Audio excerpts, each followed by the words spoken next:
Okay, so the last video is going to be about meiosis, sexual reproduction as opposed to asexual, and what can go wrong, right? What are some of the things that can go wrong and what does that do? So let's start by talking about the human life cycle, okay? As well as every other organism that does sexual reproduction. So remember, asexual reproduction essentially is basically you're making clones of yourself, right? So you are reproducing without a partner, okay? And so all of your offspring are going to be genetically identical to you, okay? Um, a lot easier from the standpoint of you don't have to spend time to find a mate, right? It's often much faster, right? In a variety of ways. It's the better option. Okay. Um, but you'll notice that many organisms, including ourselves, do have a sexual reproduction based life cycle. So, why? Um, the biggest and really only reason why it's beneficial is that it produces genetic variation. And genetic variation is useful for, you got it, natural selection, right? So I think it's important to kind of realize that um, there are a lot of very successful organisms that asexually reproduce because for them, that makes the most sense, right? Because remember, natural selection is all about what makes the most sense at a given time, where you live, all of that, right? And so, for bacteria, asexual reproduction is just fine, right? For animals, um, most animals, not all, but most animals require sexual reproduction. Okay.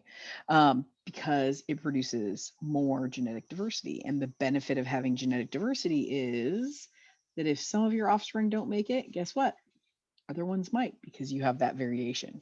Okay. So this kind of goes back to something that we, started the semester talking about. All right. So let's talk about the human life cycle here. Okay. I don't even think your textbook uses these terms. I'm not going to use them too often, but I am going to use them a little bit. Okay. So, how many chromosomes do humans have?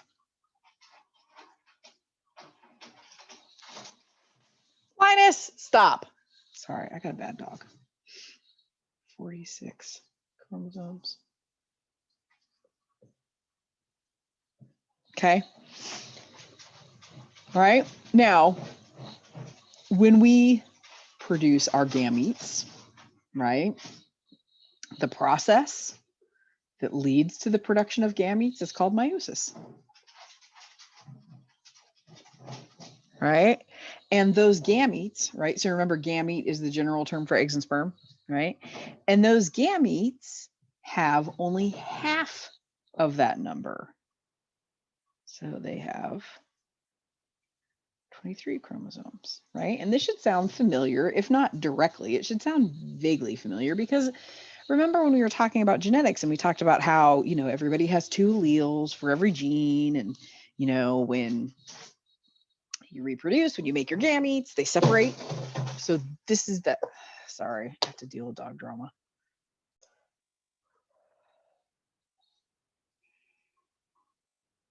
Where was I? Okay, right. So as a result of gamete formation, right, we split that number in half. Okay, so we go to 23 chromosomes. Then fertilization happens. Fertilization is the process of an egg and a sperm joining together, right? It produces a single cell called a zygote. And if we take 23 plus 23, we're going to get, that's right, 46 chromosomes again. And then you grow and grow and there you go. Okay. So that is our basic life cycle. Okay. So one term I want to introduce, well, a pair of terms are the terms diploid and haploid. like I said, I'm going to try not to use these a lot, but they're useful. Okay. So the term diploid means means two. So diploid means two sets of chromosomes. Haploid means one set. Okay. So for humans, our haploid chromosome number is 23, right? And what that means is that we have 23 chromosomes in our gametes. And in every other cell, we have 23 pairs of homologous chromosomes, which equals 46. Okay. So remember homologous chromosomes. We kind of introduced this term in genetics, this idea that all of your chromosomes have a buddy that carry the same genes, probably not the same alleles, could be, might not be, okay, but the same genes, okay? And so we've looked at images of that a couple of times. I'm going to just kind of skip down to a karyotype and then we'll skip back, right? So here's a karyotype, right? And so these chromosomes are arranged in pairs, homologous pairs, okay? All right. So you have 23 pairs, okay? And like I said, homologous chromosomes, to review, homologous chromosomes, right? You have 23 pairs, right? And they contain same genes, right? They're also the same length, right? And the same, same size, same stuff, okay? You inherited one from your dad and one from your mom, okay? All right. The way that your textbook likes to sort of represent them is with red and blue, right? So like the red one came from your mom, the blue one came from your dad, and they're a pair, okay? All right. So where do we start? I am not super concerned that you are super comfortable with nitty-gritty details of meiosis. I'm just not, okay? I am concerned that you understand the fundamental ways that it is different from mitosis. So you have to understand mitosis before this is going to make sense. Okay. So don't watch the videos out of order. Go back and watch that, the mitosis video if you need to. Okay. The primary difference between mitosis and meiosis, right? So first of all, they happen for different reasons, right? Remember. But secondly, the big difference has to do with what you're separating and how you're separating it. Okay. So meiosis, instead of just having one round of cell division, you actually have two rounds of cell division. So you have meiosis 1, which is the first round essentially. And then you have meiosis 2. Okay. So that's one difference, right? Another difference is that in meiosis, you will separate sister chromatids eventually, but what you separate to start with is actually homologous pairs. So that's weird, okay? So in mitosis, you may recall that when our chromosomes lined up in the cell in metaphase, right? See how they were all single file? Okay. So they were lined up single file. And what we ultimately were separating, were pulling apart, were sister chromatids. In meiosis, at least the first pass, the first go round, right? What lines up our sister, or excuse me, what lines up are your homologous pairs. So instead of being single file, it's 2 by 2 by 2 by 2 by 2. Okay, we'll look at image of that in a second. Okay, and so in meiosis 1, we're separating first, the homologous pair gets separated. And then in meiosis 2, that's when we're separating the sister chromatids from each other. Okay. All right. Okay. So remember, a homologous pair, or homologs, as this says, right, is your two chromosomes. I should not be doing this late in the afternoon. Right, are the two chromosomes that you inherit, one from each parent. Okay. Now, each one looks like an X because remember, in interphase, what do we do in interphase? Right? Each chromosome gets replicated so that you end up with a pair of sister chromatids. Yeah. So that's where the X's come from. Okay. All right. So let's just kind of go through this. And like I said, I'm mostly concerned that you understand the differences. I'm not super concerned that like you could tell me all of the details of, what happens in each step. Okay. I will want you to do that for mitosis, but not so much for meiosis. Okay. So let's go through it. All right. So interphase. Interphase is the same. Interphase is no different between mitosis, between a cell cycle that results in mitosis and a cell cycle that results in meiosis. Okay.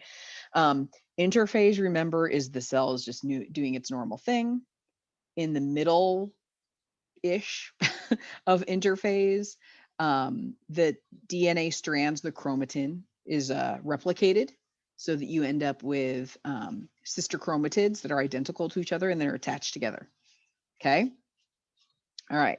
So meiosis 1 starts, right? So remember, one big difference with between mitosis and meiosis is that meiosis does these 2 rounds of division. Okay. So the first round of division, meiosis 1. Okay. You'll notice here up at the top, it says something important. I have a little button on the side of my pen and I keep hitting it and that like turns it off and turns it into a mouse. It's irritating. Okay. Okay, so what's separating are those homologous chromosomes. Well, in order to separate them, they first have to be paired up. Okay, you can't separate them unless they're together. All right, so look at what's happening in prophase. Well, the details are the same, right? So the whole, DNA condensing and the forming of the mitotic spindle and the breaking down of the nuclear envelope, that prophase, that always happens in prophase. Okay, what's unique in meiosis is that, notice, it's not just individual chromosomes just kind of hanging out, but you have pairs that are next to each other. They're very close.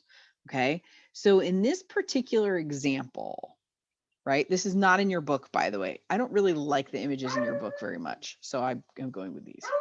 Okay. Shush up out there. So sorry, I got a loud dog. He's knocked his food bin over twice, and it's like, dude, it's not dinner time. Settle down. Okay. So this particular example, they're showing you a cell that has a total of 4 chromosomes in 2 homologous pairs. So the big pair and the small pair, if you will. Okay. Now, one of the interesting things about meiosis is that when the homologous pair is together, they're really close together. So close together, in fact, that their legs get all tangled up. Okay. So here is a homologous pair, right? This is a homologous pair. Red one came from mom, so it's the maternal chromosome. The blue one came from dad, so it's the paternal chromosome, right? Well, during prophase 1, something interesting happens, and that interesting something is called crossing over. And what happens during crossing over is those little legs get so tangled up with each other that pieces just break off and they swap. Right? And so your book uses an ice cream cone with like 4 scoops of ice cream to show how that would happen. But if you just like think of it as like a trade, essentially.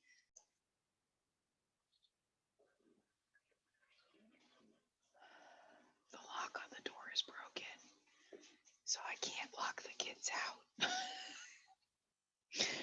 Where were we? Okay, so your book uses this like ice cream thing where it's like, oh, we're going to swap scoops on the cones, which I don't know, whatever. Just think of it as like tangly bits that end up breaking off and separating. I don't know. Excuse me. So what does that mean? Like, why is that important? Why do we care? Well, what ends up happening is something called recombination, right? So if this little piece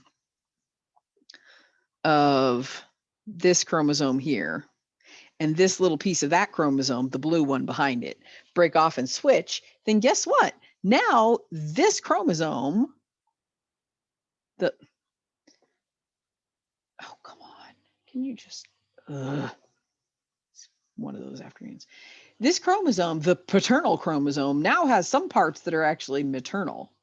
So essentially what we've done is we've mixed up the chromosomes that came from your parents. So they're not pure anymore, right? It's a combination of both. Okay? So that is a significant thing, this process of crossing over. That's a big deal in meiosis. Okay? And that happens in prophase, right? So sites of crossing over. It's where the homologous pairs swap bits. Okay? Now, you can't really tell that they've done it until the end of meiosis 1. Right? But this is where it occurs. Okay. All right. So now remember that the whole point of meiosis 1 is to separate the homologous pairs, not to separate the sister chromatids. So when they line up in the middle in metaphase, instead of lining up single file, they line up as pairs. And when they are pulled apart in anaphase, it's not individual sister chromatids that are pulled apart. It's the homologous pair is separated, right? So one of the big ones goes here, one of the big ones goes there. One of the little ones goes there, one of the little ones goes there. Okay. So that's another sort of significant difference. Okay. Already looked at that picture. And then telophase 1, it kind of, you have cytokinesis, right? So the separation of the actual cells. Sometimes the nucleus kind of reforms and all of that, but sometimes it just goes directly into meiosis 2, which is more similar to mitosis. Okay. Because what's happening in meiosis 2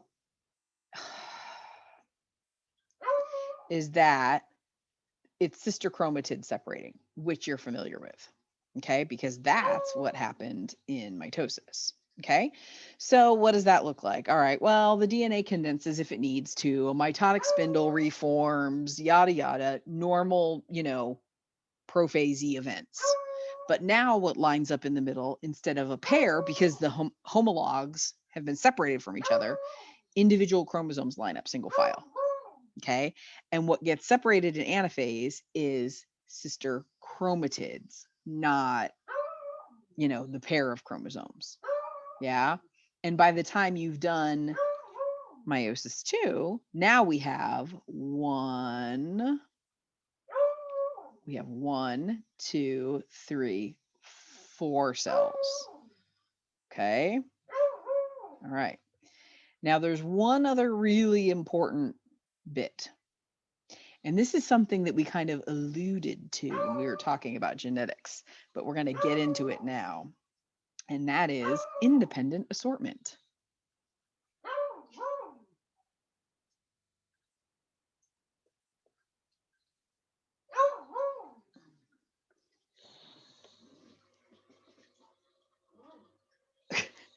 The beagle is literally standing next to the table where I put his food bin so that he couldn't get it, and he's barking at it. I'm going to go shut that dog up. I'll be back. Okay, independent assortment.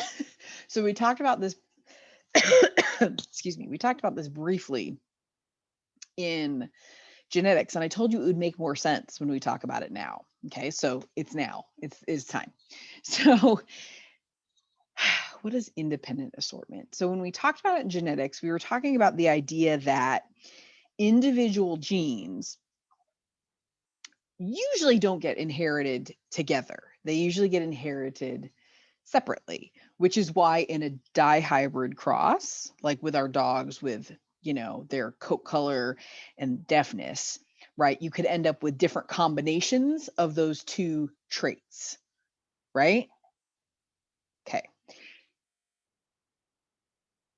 why is this? Okay.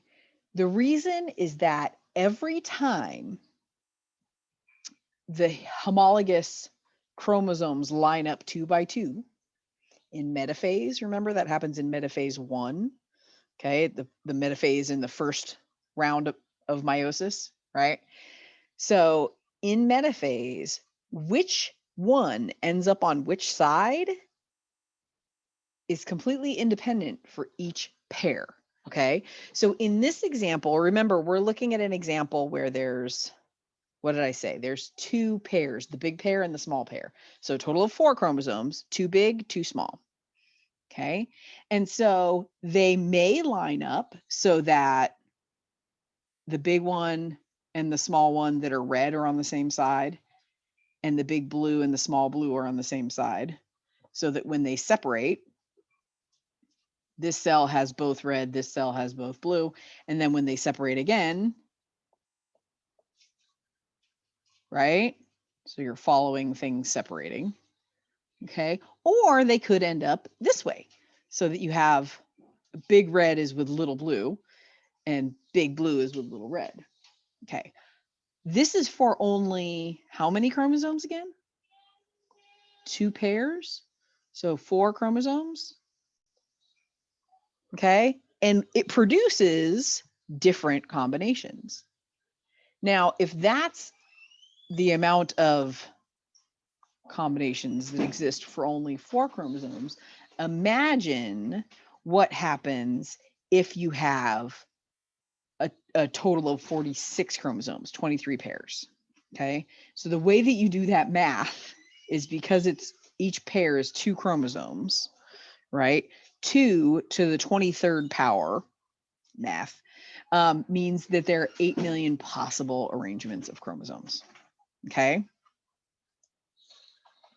Excuse you! I did not turn this off. They are all working against me, I tell you. Between the 5-year-old and the 12-year-old hound and the husband trying to be helpful, like, okay, sorry about that. The yelling and everything. I think I might be able to finish now without an interruption. We shall see. Okay, so that's independent assortment. The idea that each pair of chromosomes, each homologous pair, is completely independent of every other pair, and that produces so many different combinations. In fact, 8 million combinations in humans. Not to mention, on top of that, remember that crossing over is happening too. So in addition to, the 8 million combinations of how the chromosomes are arranged, in addition to that, completely randomly, little bits break off and swap. So right there, you're basically guaranteeing that every single cell that is produced in meiosis is going to be different from each other. They're all going to be different from each other. Okay? All right. So recap. Interphase, not really any different. Same stuff. So the way that interphase happens before mitosis is the way that interphase happens before meiosis. Okay? One big difference about meiosis is that it has 2 rounds. So the cells divide once and then they divide again, right? So think back to mitosis for a second. We started off with 1 cell. How many cells did we end up with at the end? 2. Yes. Now let's look at meiosis. How many cells do we start off with? 1. How many do we end up with? 4. So that's different also because we divide twice to get 4. Okay. Let's also think about our number of chromosomes. So when we looked at mitosis, we started with 6 chromosomes. We ended up with 6 chromosomes. So the number of chromosomes did not change. It was identical, right? Genetically identical cells. In meiosis, though, our number of chromosomes got smaller, right? So, I mean, depending on which, there's like a bunch of different examples in here that all use different numbers of chromosomes, which is irritating as crap, but I can't fix that. Right? But you end up with a different number of chromosomes. It's half. So we go from 46 to 23. Or we could say we go from being diploid to being haploid. Okay. All right.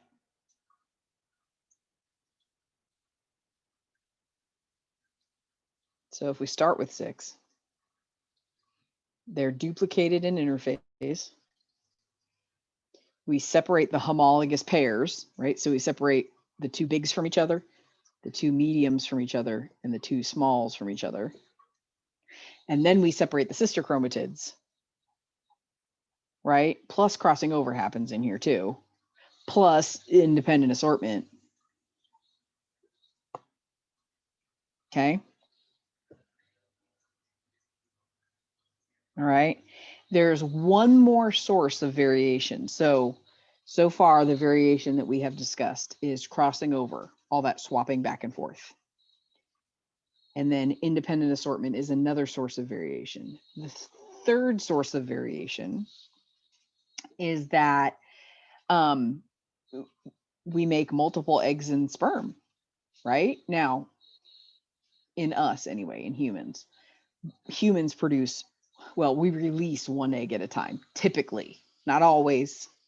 We can release more than 1 egg at a time, but usually it's 1. Okay. But we make many, many eggs throughout our life, and they're all a little bit different. Okay. Males produce tons of sperm all the time, and they're all different, right? 8 million possible combinations in each. Now, which sperm makes it to the egg and fertilizes the egg? Not entirely, but somewhat random, right? And so if you've got 8 million combos here, 8 million combos there together, that produces 64 trillion possible combinations of chromosomes. That's a lot. Okay, that's why siblings don't look identical unless you're identical twins. And if you are identical twins, the way that happens is you and your twin actually came from a single fertilized egg. What happened is the egg split, and instead of those 2 cells staying together, dividing again, and ultimately producing 1 human, right?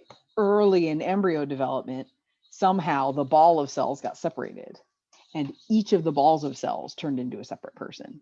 Okay, so twins are genetically not in their phenotype necessarily, but identical twins have the same DNA because they came from a shared zygote.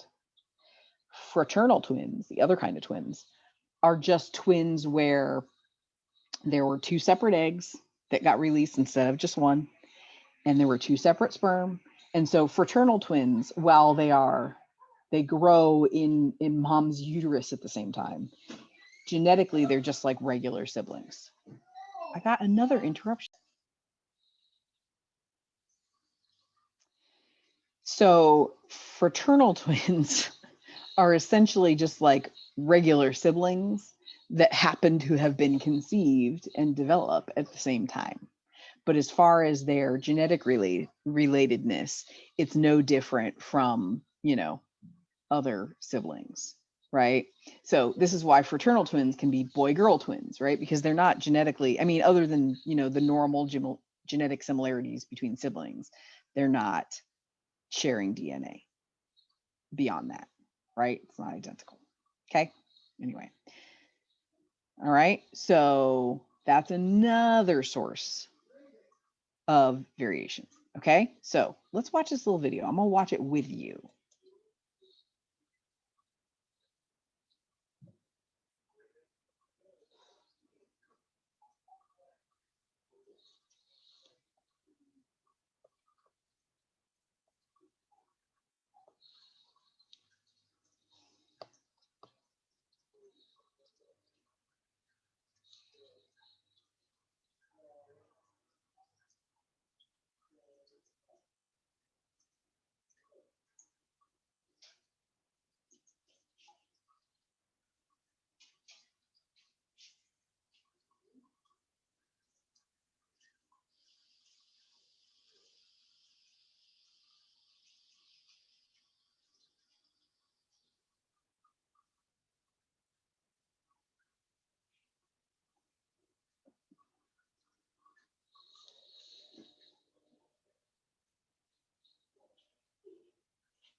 Sorry, I got interrupted again during the little video.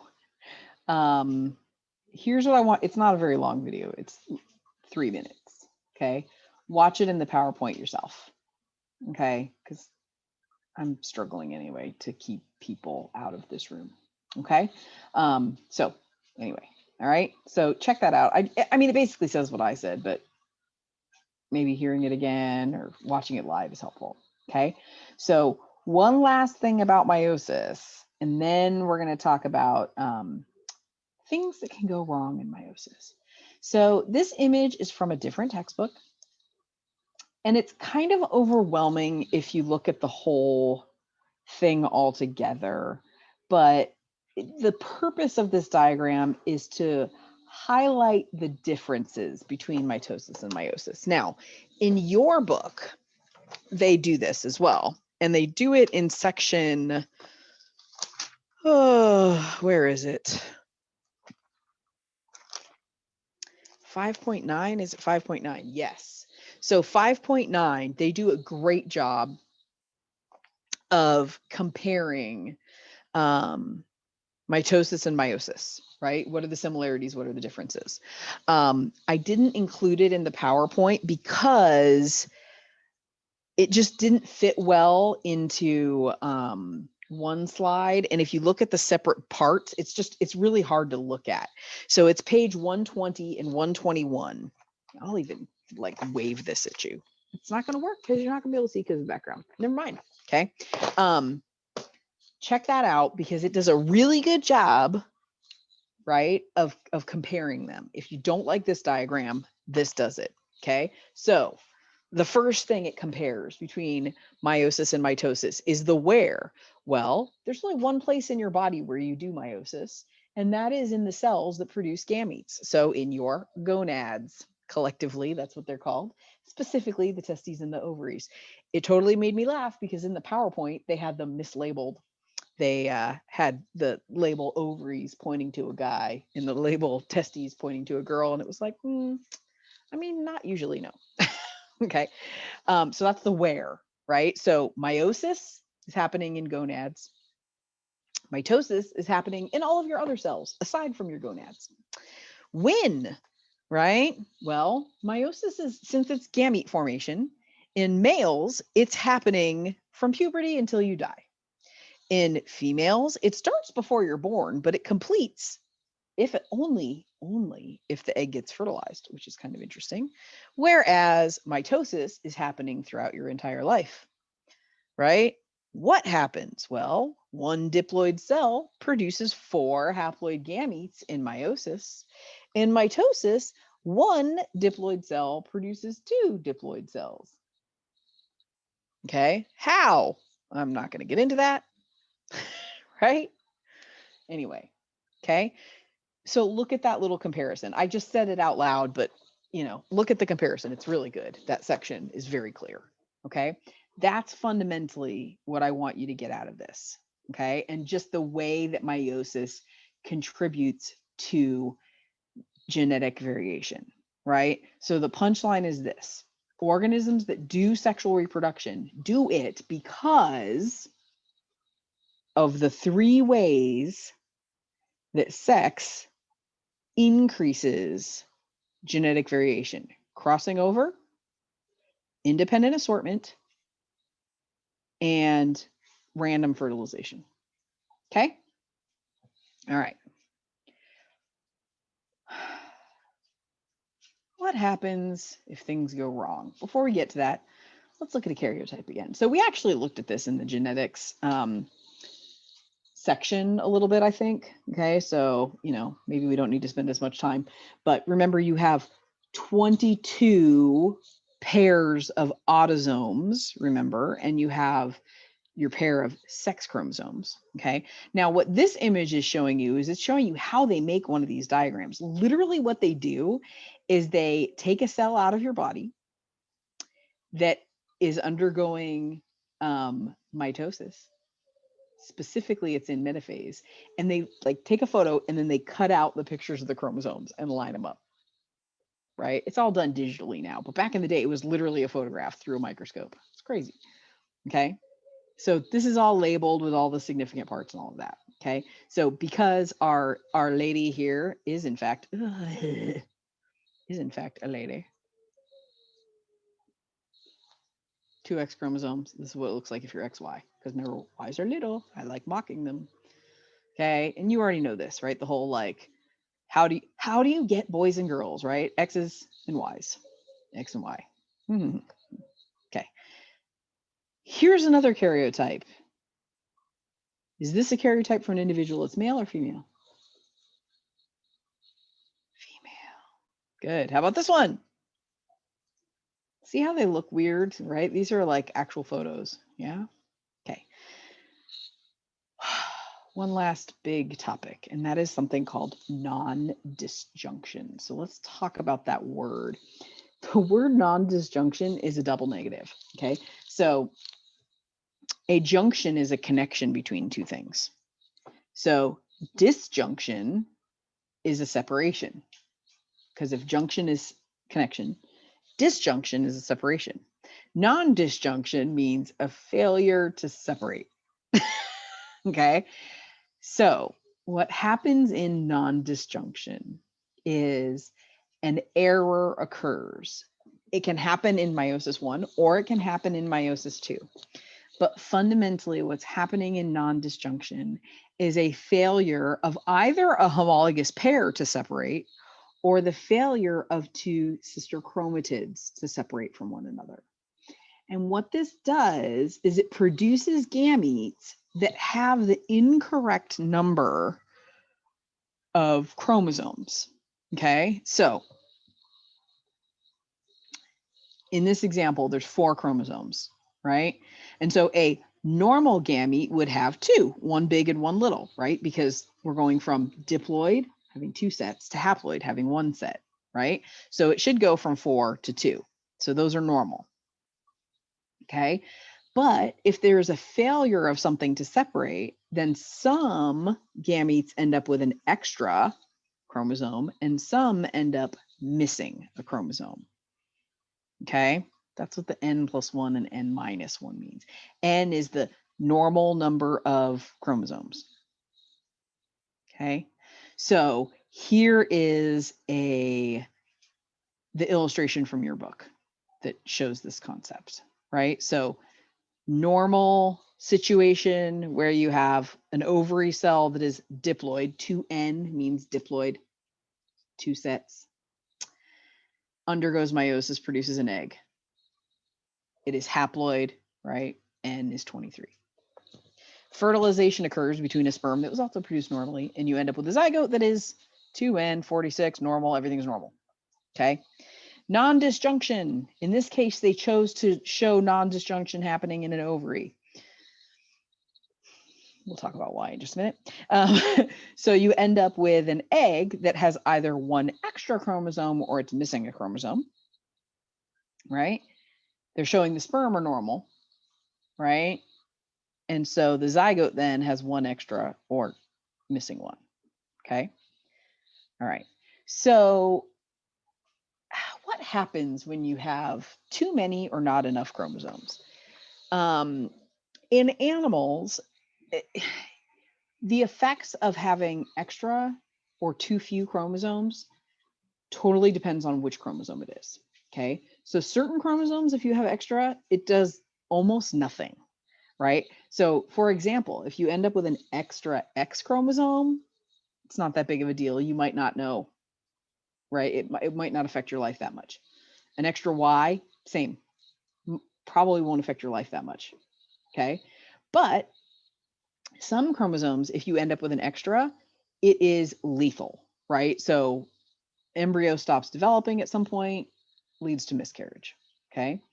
And then there are others that are kind of somewhere in the middle. Okay. So an example of a somewhere in the middle is Down syndrome. Down syndrome is a trisomy. So that means 3 chromosomes of chromosome number 21. Okay. And Downs, this little baby is so cute. There's a different kid in your book, in the picture in your book. And I was like, I'm not using that one because I like this little kid with the hair. Look at that hair. It's like, I just want to like Touch it. It looks so soft and fuzzy. Look at that sweet little face. Okay. Anyway, babies are great. 5-year-olds. Anyway. Okay. So this little baby, by the way, is a boy or a girl? At least based on the karyotype, boy or girl. And how do you know? Girl, 2 X's. Okay. So see how there's 3 of chromosome 21. Okay. Hence the name trisomy 21. The effects of trisomy 21 are there's some issues, right? There's some challenges. People with Downs often have somewhat shortened lifespans just because of some of the problems associated with it. But it's not as lethal as many other chromosomal differences. It usually causes varying degrees of intellectual disability, right? It also causes sort of characteristic development of facial features. It causes some cardiovascular problems, right? And that's usually what ends up being a problem for people with Down syndrome is the cardiovascular aspects of the condition. And so, it's somewhere in the middle, right? It does impact the life of somebody who has this condition, but it's not as lethal as others. So there it is. Okay. Trisomy 21 has been studied really extensively, as have others.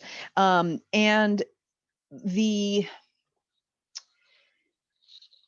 one interesting thing about this is that they've looked at what they've noticed about this is that a woman's risk of having a child that has trisomy 21 goes up as she ages. Okay. And so the prevailing hypothesis before was that it had to do the fact that mom's eggs were getting older, right? So because in girls and women, all of our eggs start to develop before we're even born. So that means that by the time you're 20 years old, your eggs are 20 years old. By the time you're 40, your eggs are 40. Okay. Which means they've seen some things, right? You've been exposed to all kinds of environmental toxins. You've been exposed to radiation of all kinds, right? They've had a life just like you have. Okay. Whereas sperm, men don't produce sperm, boys don't produce sperm until they go through puberty. And then they are constantly making new sperm, right? So sperm are not as old, right, as eggs can be. That was the original hypothesis because you see this steep increase, right? So if mom is 20, very low risk, 25, low, 30, low, 35, still pretty low, but get to 40, it picks up, right? 45, oh, it's picking up even more. Okay. So this is a pattern that we see. Okay. What's interesting, I think, in my opinion, about this is that now many people attribute this not to the age of mom's eggs, but there's this other hypothesis that it actually might have more to do with the fact that if mom is older, her body is less likely to reject a embryo that is faulty, right? An abnormal chromosome, an embryo with abnormal number of chromosomes. Whereas in a young woman, right, her body might reject that, preventing the pregnancy from continuing. If mom is older, it continues, right? So that's an interesting hypothesis. I don't know that we've figured out exactly what the key is. Okay. But we're actually starting to find out this isn't just about mom though either. It's also, there's a component of dad too, right? Dad's age. Not as much with Downs, but with other health issues, right? So dad's age matters as well. Okay. I can speak from personal experience that the way that modern medicine, at least in my experience, treats this is this right here is the magic number. Okay. Because I had my son when I was 33. I got no special testing. Everything was, just normal. I was pregnant with my daughter when I was 35, and I didn't have her until I was 36. So I was over 35. I was 35 and a half or whatever. No, I would just turn 35 when I got pregnant. And is that right? I can't do math. Anyway, um and it was a totally different experience. Same insurance, same Kaiser, right? Everything else was the same, but I got treated to all kinds of extra testing.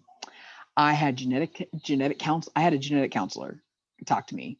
Um, I got to find out the sex of my daughter at 10 weeks gestation because they wanted to do a genetic test to see if there were any chromosomal abnormalities.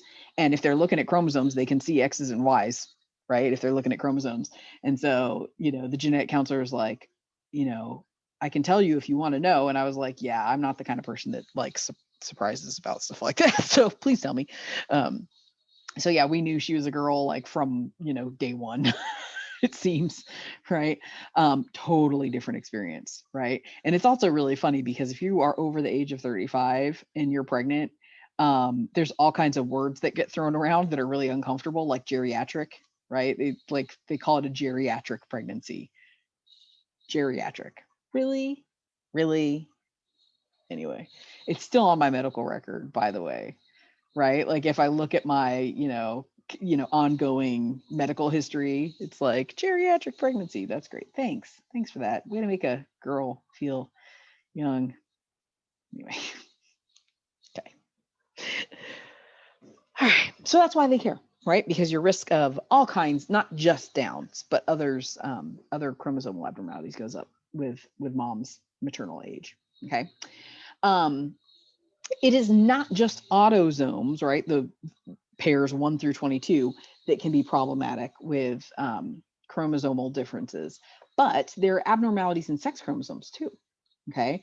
And these are actually somewhat um, more common and in general less harmful, um, in the sense that they're less harmful they can cause sterility, right? So they can make it so that people who have these conditions can't have kids, right? But otherwise, right, there's not as many symptoms as some other conditions. Okay. So triple X syndrome, they used to call them meta females, are people who inherit two X chromosomes from their mom. Instead of just getting one, they get two, and then they get an X from dad. So triple X, right?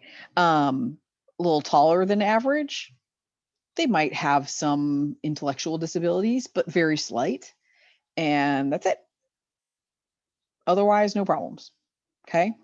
Um, Jacobs syndrome used to be called super males because they have two Y chromosomes. They inherited two Y chromosomes from dad, right? And an X from mom. And they're male because the presence of the Y chromosome is what makes you male, right? It's the gene that's on the Y chromosome. Female is the default situation, right? It's the Y chromosome that makes you male. Normal, slightly tall, okay? They used to think that men who had an extra Y chromosome were more prone to violence. Um, but the way that that was determined was by doing genetic testing of prisoners, and they found, a certain proportion of the population of some prison had this extra Y chromosome. They were like, oh, well, then maybe, the reason is that they're in jail is because they're violent because they have this extra Y. What they did not do is they did not have a control group.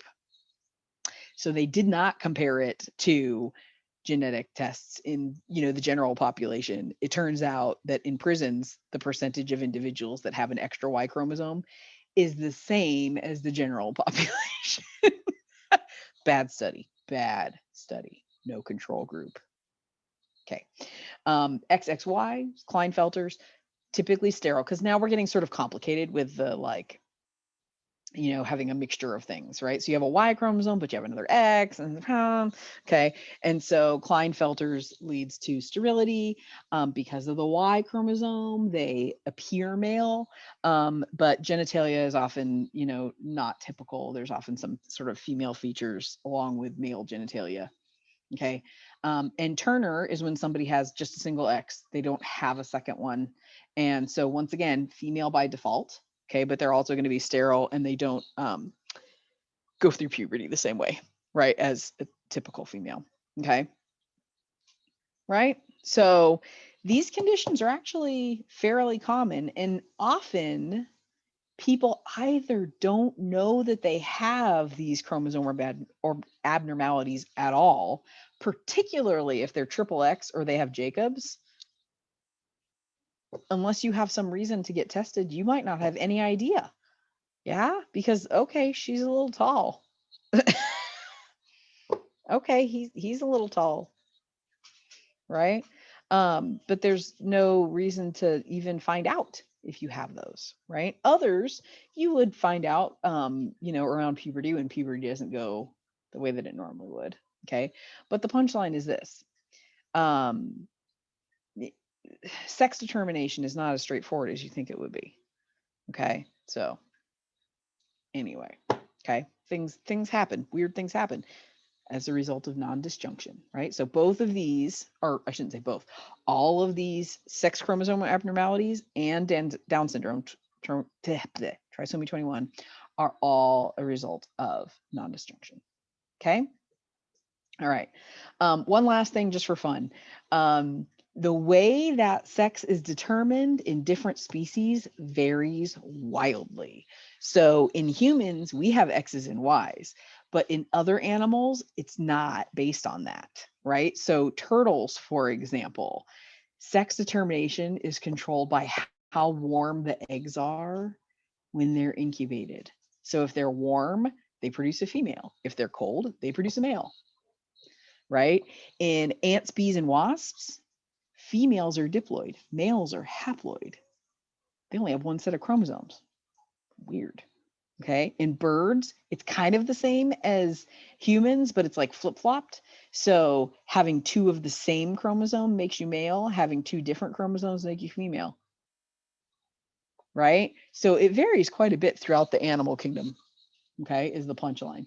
And there are lots of animals too that can change their sex, change their biological sex throughout their life, right? So certain fish that live in tropical reefs can change sex. So they start off female and they can become male.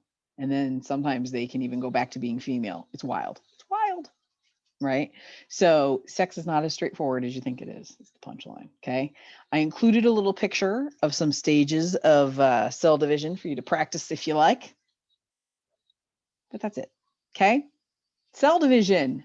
Yay, we're done. Okay. This is going to be the cutoff for the exam. Okay. Just saying. All right. Okay. Come to my Zooms. Talk to me if you have problems, need help, whatever. Have a good one.